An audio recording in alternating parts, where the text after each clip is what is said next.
All right, so today we're going to find angles using trigonometry. And basically, you start with the right triangle, and what you need to do is set up a proper trig equation, and that's the same process as before.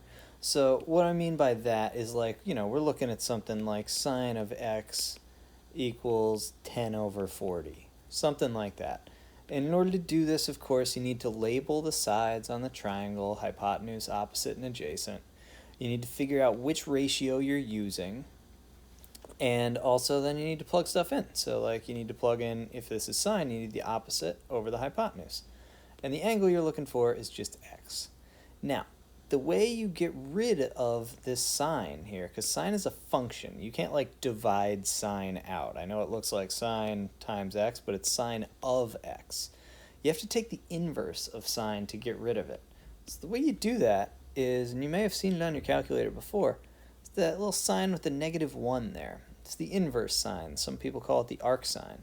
So what you do is that ends up canceling it out, and you get x all by itself.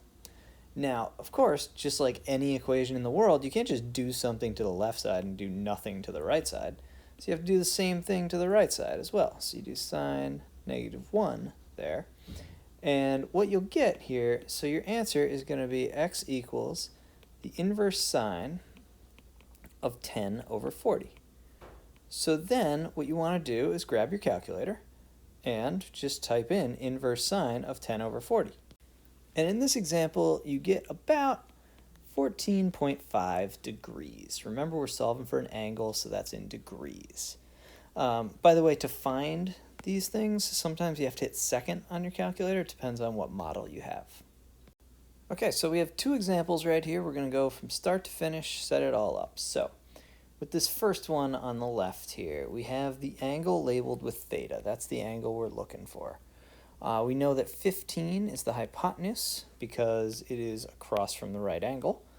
We know that the 5 is the adjacent because it's next to the angle we're looking for. So we're looking for the one that uses adjacent and hypotenuse. That's cosine. So cosine of theta equals the adjacent 5 over the hypotenuse 15. So to solve for theta, we have to use the inverse cosine to cancel out that original cosine. So boom, they'll cancel out. And what you're left with, of course, is theta equals inverse cosine of 5 over 15. And now you just have to type that into your calculator. And you get about 70.5 degrees. Cool, so let's look at this other example here. In this case, we're looking at this angle up here, that theta. And 12, of course, is opposite the right angle, so 12 is your hypotenuse. And 7 is opposite the angle we're looking for, so that's the opposite.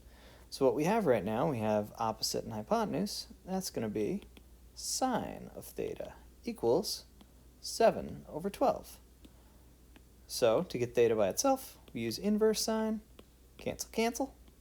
Do it on both sides because otherwise you've manipulated an equation in the wrong way. And you get theta equals arc sine of 7 over 12.